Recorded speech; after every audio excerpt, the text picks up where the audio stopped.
Electric cars. EV owners give an alert as numbers don't add up. No shit, Sherlock.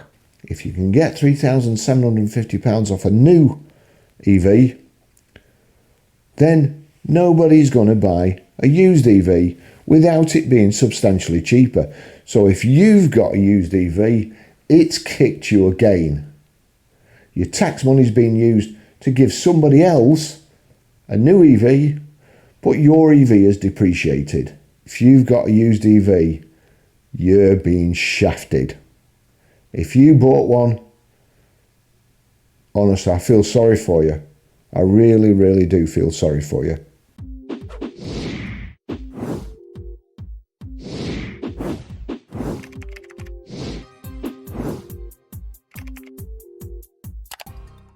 It could be good news for some people, however, it's not. This is from Money, Stephen Smith, on the 3rd of November 2025.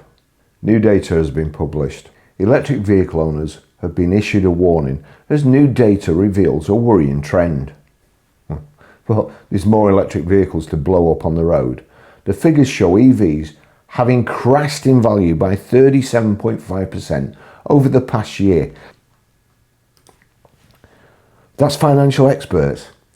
Funny, because I was warning it years ago. And do you know what? I'm not very good with finances.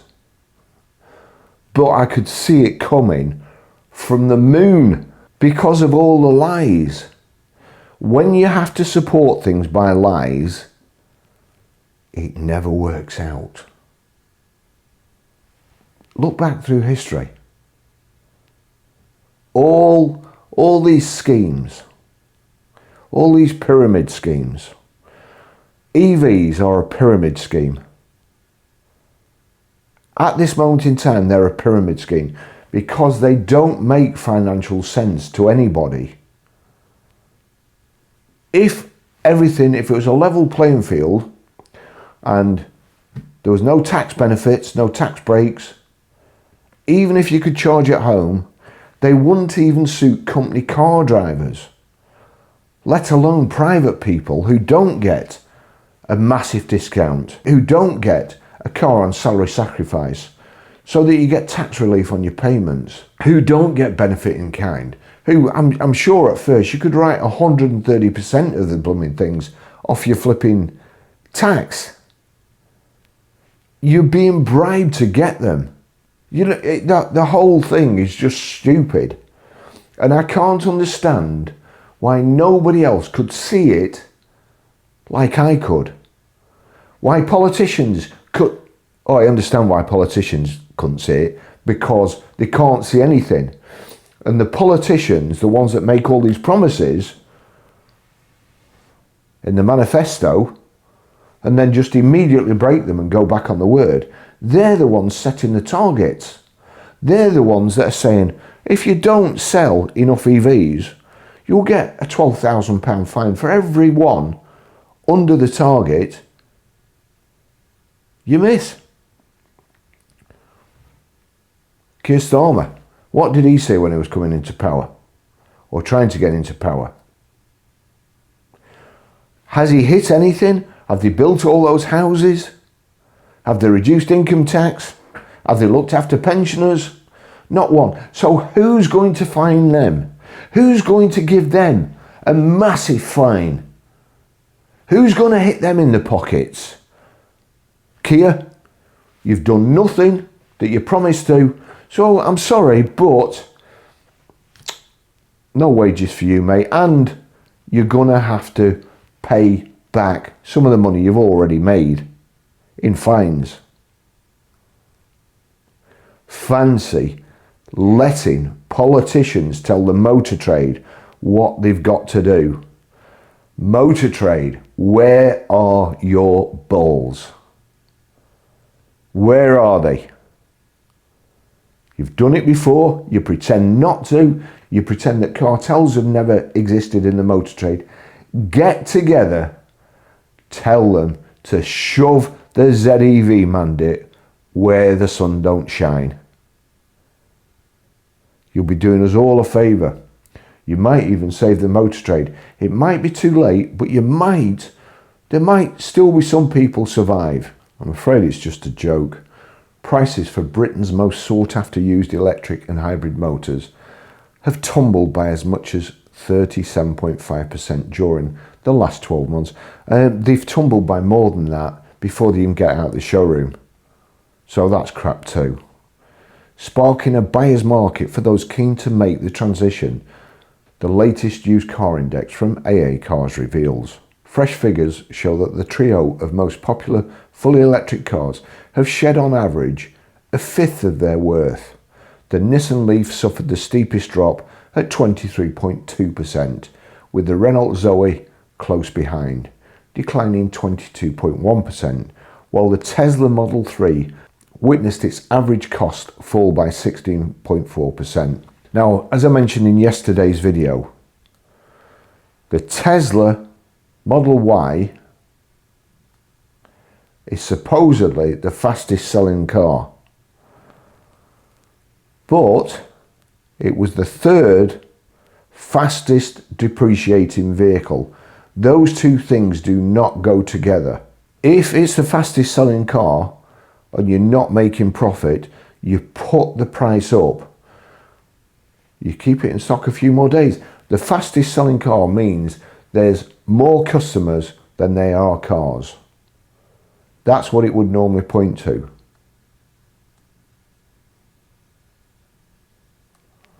So therefore, you put the price up. No point being a busy fool. No point getting all these cars in, getting more vehicles out there with the potential warranty implications of a battery electric vehicle. You may as well maximise your profit. Garages aren't here to do electric vehicle manufacturers and leasing companies a favour. If anything, what they should do with leasing companies is run them into the ground. Because that's what leasing companies have been doing to garages over the last few years. But they've caught a cold with electric vehicles. They've dictated the terms to garages over the years, made sure the garages don't make any profit. They've disrupted customers' buying patterns. So leasing companies don't have any stock. They don't do demonstrations for you. They don't spend hours with you going through brochures and picking your specification out. It's like taking you for a test drive, putting the salesman's life at danger, putting the car at danger from somebody who has never driven one before. And trust me, when you go out for demonstrations, you take your life in your hand. All the leasing companies do is wait until the garage has done that, the customer has decided what he wants after test driving it and getting the price, and then before he goes back and orders it from the garage, disruption occurs. The leasing company disrupts. Garage, customer. Customer dealt with that garage. Leasing companies. Mr. Customer, I can get the car off that garage cheaper than you can because I buy thousands of cars. Therefore, I can actually sell you that car cheaper than the garage can.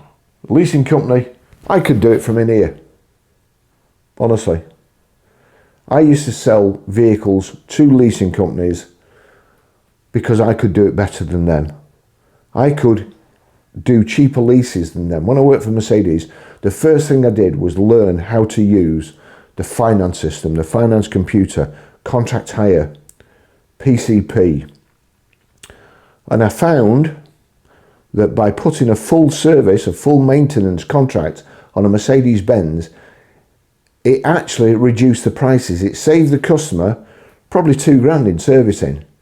But because the vehicle was worth more when it came back with an absolute full Mercedes-Benz service history, it had a better residual value, would therefore sell better, and would therefore bring more. So the leasing companies couldn't do that. Their companies couldn't do it, only Mercedes-Benz. So on Sunday night, every Sunday night, I'd worked out all the cars that we'd got in stock, what I could do it for on contract hire, and then I'd put a commission on that I would pay to the leasing companies.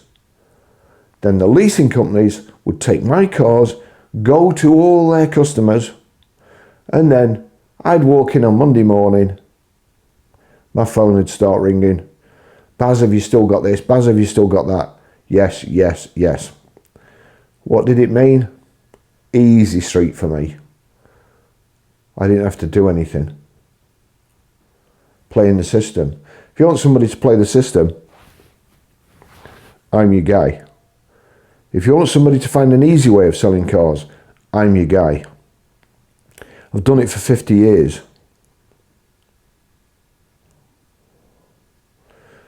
But what I can tell you is the third fastest depreciating vehicle is not the best selling vehicle, or shouldn't be, unless there's something severely wrong with the system. That could be it. The average age across these three models in Q3 2025 stood at 4.6 years, dipping marginally from 4.8 years in Q3 2024. The Lexus RX Hybrid registered the most dramatic average yearly drop in worth on the AA Cars platform, plunging by more than a third, 37.5% over 12 months. Well, no, that's not true. That's just not true. The AA Cars website isn't fantastic. And if you have AT Price Tracker, well, if you have Chrome as your browser and you download the AT Price Tracker extension, you can see what the cars have been reduced by, when they've been reduced, when they were first advertised. You have a look at that on Auto Trader, the biggest platform for selling. I think you'll find that that's an anomaly. James Hoskin, Managing Director of AA Cars, said the sharp decline in used EV prices over the past year signals a structural shift in the market. Vehicles that were once out of reach for many motorists are now entering a more affordable price bracket, widening access to electric motoring and accelerating second-hand adoption. Okay, let's just examine that. In order for there to be cheap used second-hand cars, the first owner has to take a massive loss. Stands to reason, doesn't it? If it's cheap second-hand, then the first owner has lost a fortune. How long do you think first owners will keep buying new EVs if, when they come to part exchange them, they get bid in the balls and they lose a fortune? People aren't stupid. The only way you're getting cheap used EVs at the moment is because of the leasing companies losing a fortune when they're second-hand, because of the garages losing a fortune, because of the manufacturers losing a fortune. The customer at the moment is benefiting, and there's some cheap EVs out there. Far too cheap. Do you know what else that's doing? That's putting pressure on ICE cars, which are still worth more than EVs, because people want them more than EVs. So as I said before, if vehicles are selling well and faster than you can replace them, you put them up to maximize your profits. So ICE cars are still holding the price better, even though there's only 4% of the market that's selling are used EVs, and even though that 4% is a vastly exaggerated number, because each EV is selling time and time again. They're registering it and then selling it the next day. So that's two sales. It sells the first time twice. It sells as a new vehicle and a used vehicle. And then somebody keeps it 10 days, 2 months, 3 months, 6 months, and sells it again. And then somebody else has it 3 months. So it's exaggerating the sales on used EVs. So don't believe any of that shit that you see. It's all rubbish. Just go on my Twitter feed, honestly, because I post them every day. Just at Barrie Crampton on Twitter, and I post them every day, and you'll see the owners they've kept them 3 months. Honestly, there's some 5, 6 owners, 3 and 4 owners in a year, and they all go down. You can only sell, you only get one chance to make a good first impression. Well, you can only sell a new vehicle once, and then it's a used vehicle, which is why it's easier to fudge the figures on used vehicles than it is on new. We're seeing a steady flow of early generation EVs and hybrids. Why mention hybrids? Coming onto the second-hand market as fleets and leasing firms defleet. Do you know why they mention hybrids?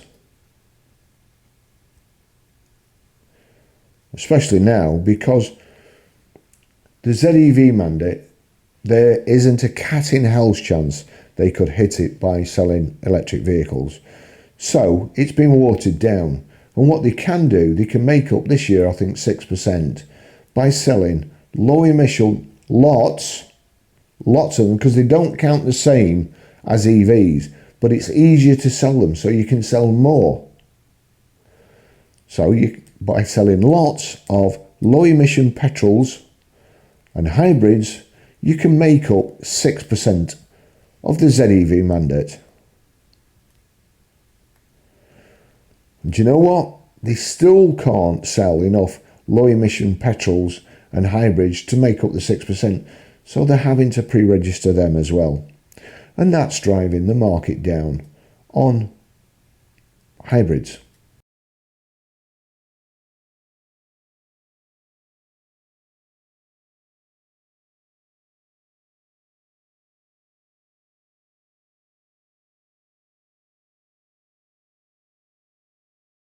That increase in supply is giving buyers more choice at more competitive prices. Our latest used car index shows that over the past year, the majority of leading electric and hybrid models have seen double-digit price declines. Well, just over the last few months, they will have seen that, because you've got the government electric car grant, which isn't a government grant. The government are just giving our taxes away to people who are buying new EVs. What's that done? They're using your tax money to subsidise new EVs. But the funny thing is that if you've already got a EV, they're taking it off you twice. They're only taking it off me once. My tax dollars, my tax money. It's only coming off me once. But if you've got an electric vehicle, you're paying twice, because if you can get £3,750 off a new EV, then nobody's going to buy a used EV without it being substantially cheaper. So if you've got a used EV, it's kicked you again. Your tax money's being used to give somebody else a new EV, but your EV is depreciated. If you've got a used EV, you're being shafted. If you bought one, honestly, I feel sorry for you. I really, really do feel sorry for you. Part of this reflects the ageing of the early EVs, but the scale of the drop is unusually steep. Again, when people can't afford stuff new, so what they do, they wait for a used one till they can afford the used one. If it's a good vehicle, like the Cavaliers. When Cavaliers came out, there was people waiting for them to come in swap. Have you got any used Cavaliers in? And you have an opportunity to do business book. So you write the name down, and when you've got one coming in, you ring them. So that immediately it comes in, your customers come in, especially if you're a salesman. If you're a salesman and there's 5 salesmen there, and you're taking a good car in that you know you can sell, you've got to sell that before. What's that saying? I'm just trying to think what that toast is in the Irish bar in Sorrento. May you be in heaven an hour before the devil knows you're dead. That's the same with used car sales. You're taking a used car in and you're in a showroom environment. The first thing you do is not tell anybody about the Part X. The second thing you do is ring all your customers and try and pre-sell it and get a deposit. So none of the other salesmen in the showroom get chance to ring their customers.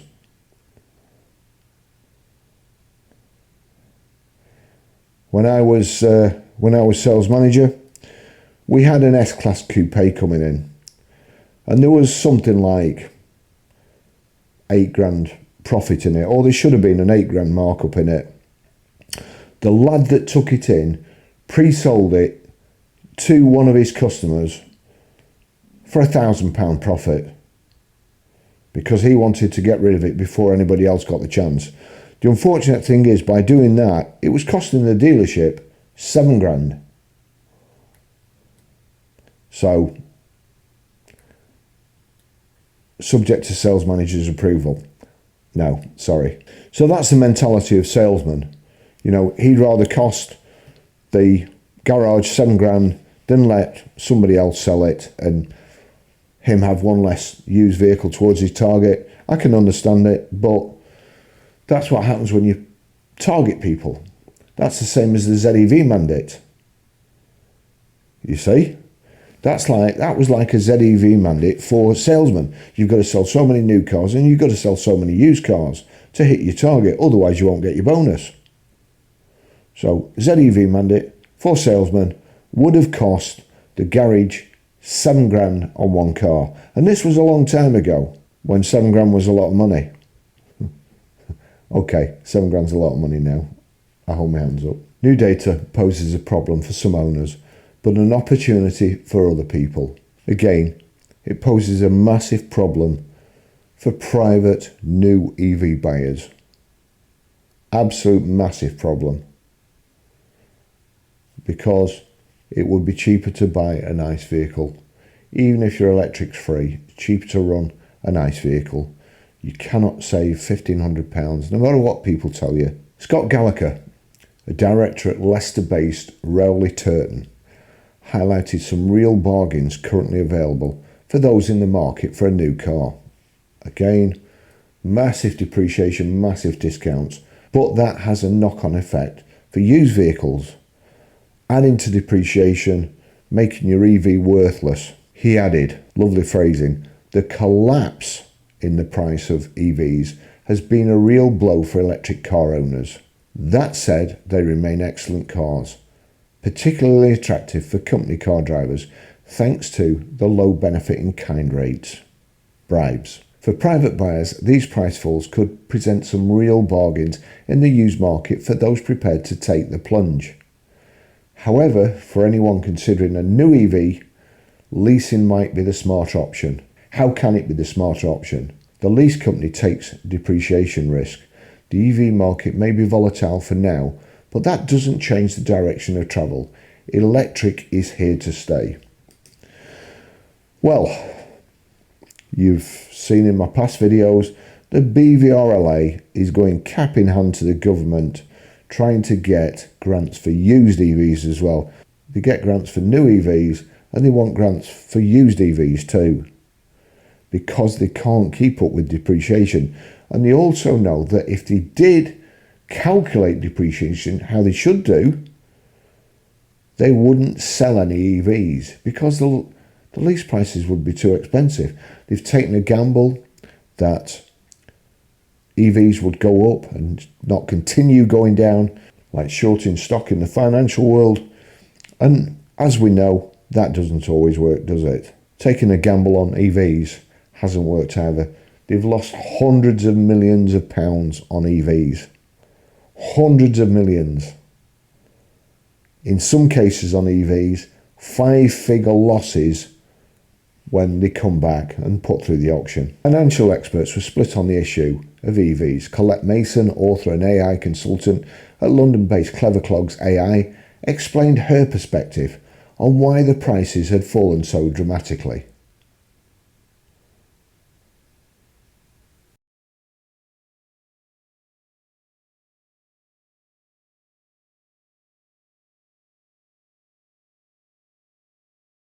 She added, "This is what happens when a new EV price war collides with first-generation tech.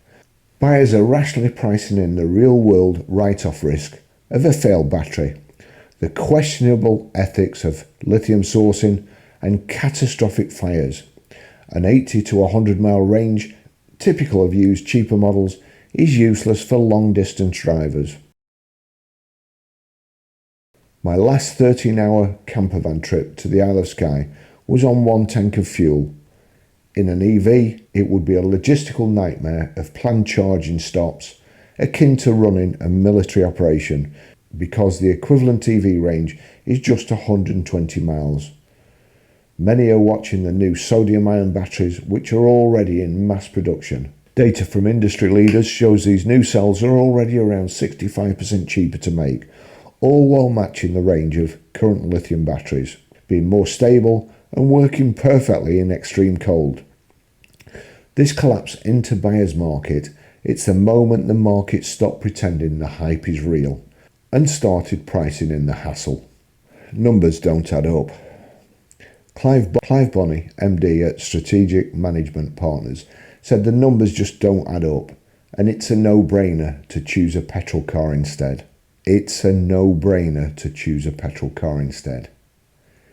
He said, 10 years ago, I bought a second-hand Mercedes A200 for £13,500.